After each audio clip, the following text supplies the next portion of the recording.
Hi guys, and welcome to another episode of Kabir Considers. In this video, I'm going to react to 5 insects you only come across in America. This is going to be really interesting because I remember when I first went to Florida the first time. This was when I was about, how old was I when we first went to Florida? I was maybe 12 or 13. One thing I really remember is how big some of the bugs were. Honestly, it was just incredible. I'd never seen anything like it. The size was just insane, and it just made me think, like, why are they so big out here? But then, the more I've discovered about America, like through watching videos like this, you guys have a very, very, wide variety of, animals, your ecosystems, the different, environments. Like, you have a lot of nature in America is what I'm trying to say. So of course you're going to have, bigger bugs and bigger animals and stuff like that. And I've just wondered what other insects, are kind of unique to America. There must be quite a few, and who better than Lawrence from Lost in the Pond to tackle this subject for us. So yeah, this video should be a lot of fun to watch. Let's do it. And I looked around to see if anyone had noticed what just happened, and when I realised that nobody did, I went, "Ah!" And my wife came running with a glove. I'm guessing you saw a bug. Hello, I'm Lawrence, and I'm on a quest to uncover all of the memos that Britain and America lost in the pond. And one of those memos pertains to insects. Of course, at this time of year, both Britain and America are absolutely rife with insects, except there's one key difference. America's insects will kill you. Disclaimer, that's very rare. But on the subject of America's insects, there were a select few that I encountered only after moving to America. And for those of you thinking, oh, I hope he includes... But one thing I have heard is that the number of insects has really gone down a lot. Like insect populations, bees, just bugs in general. Like a lot of the pesticides and chemicals in nature now have reduced their numbers by a lot. Someone let me know if that's true or not, but I think it is true. Black widows on this list. Firstly, I encountered those at London Zoo. Secondly, a black widow is a spider, therefore an arachnid, not an insect. That was a special note from Uncle Toby. No, the sorts of insects I'm about to discuss are the kind of little creatures you'll encounter if you move to America, particularly if you follow me to the Midwest. Don't actually follow me, I was being metaphorical. Without further ado, here are 5 insects that I only encountered after moving to America. Let's go. Crickets. Okay, I lied. Don't really see those we do here. have crickets in the UK. They're just quiet and really boring. Wait, no, that's the sport of cricket. I honestly can't tell you when I last saw a cricket here. Yeah, maybe it's because I live in the city. We have crickets in the UK. It's just they don't make up the soundtrack of summer suburban life, right? And that's because they're super rare. So rare that I don't think I encountered them in the UK. And if I did, rare. I certainly didn't encounter the sound. Here in the summer, and especially in the evening, it's a sound you can't avoid. That famous cricket noise that I'm terrible at imitating is made by males stridulating their special wings to attract females. It's sort of like the Grilladie version of slipping into your DMs, except unlike Kelvin McDaddy 24, they at least have the guts to hold themselves publicly accountable. What I mean by that is, everybody in the street can hear them trying out their pickup lines, and in that respect, they're not alone.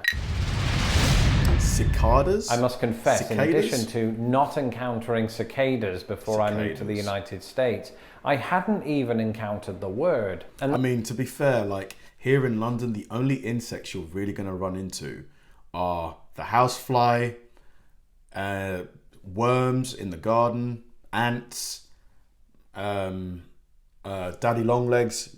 They're basically like those miniature spiders, but with really long, thin legs.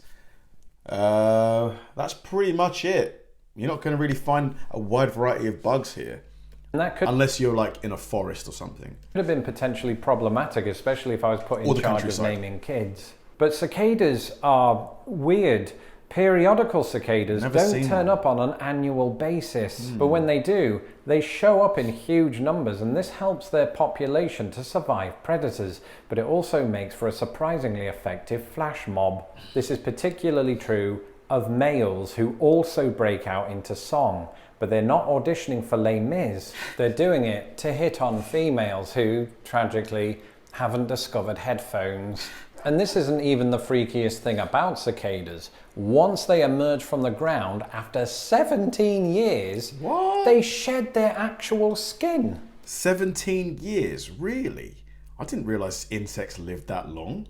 There's no way. And I'm watching this whole thing. A cicada lands right outside my window and I'm thinking, don't shed your skin. That's weird. Certainly don't do it right there on my window ledge. And this is the truly weird bit. You should have Once they filmed get rid of that skin, they become, well, harder. Not that I've been touching these things. I mean, I've seen Marvel origin stories, right? And this is 2020. I don't want to take the risk. Turning into Cicada Man. Speaking of things that sound like they belong in science fiction, bring on our next entry. Fireflies. A few months back, you might recall that I did a video on words that I only encountered after moving to the Midwest. One of those words was firefly, or lightning bug, or glowworm. I first encountered fireflies in the summer of 2009, and I didn't know what I was looking at because we don't have anything like this in Britain outside of Hogwarts. Are any of you guys watching the new show on HBO, The Last of Us? Whenever I hear the word firefly now, I just think of that show because they're like the resistance force. And for those of you not in the know, fireflies are amazing. They light up in the dark. Wow. And before you get excited and start chasing them around with a circuit board, they do that for a very specific reason.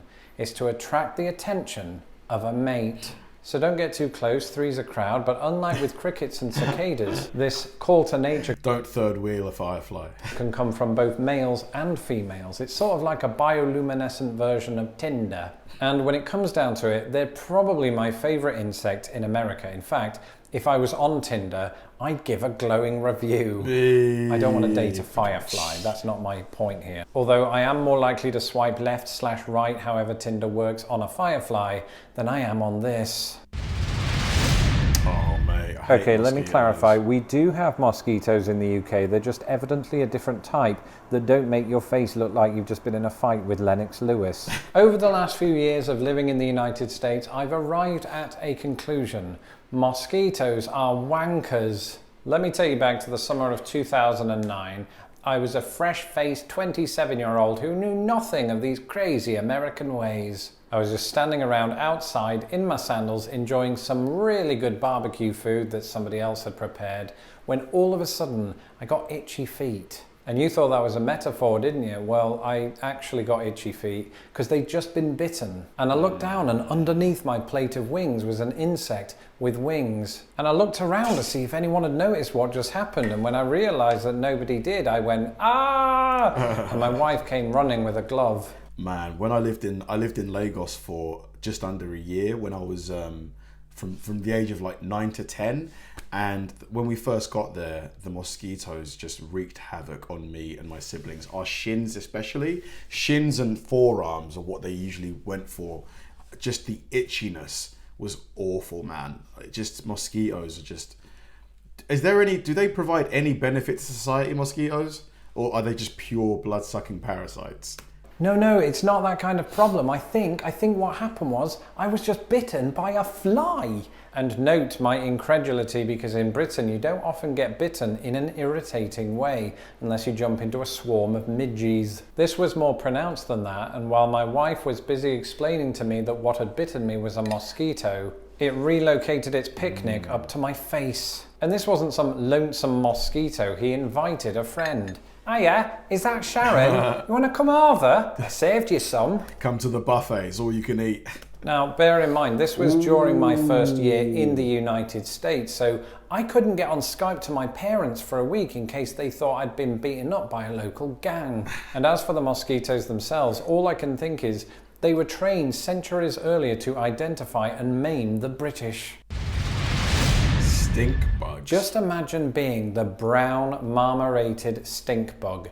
Absolutely nobody likes you. But before 1998, even most Americans wouldn't have been familiar with this most horrendous of insects. It was in that year, having been introduced from Asia, that they were first observed in the United States, specifically Allentown, Pennsylvania. Since then, its population has expanded dramatically across the eastern United States.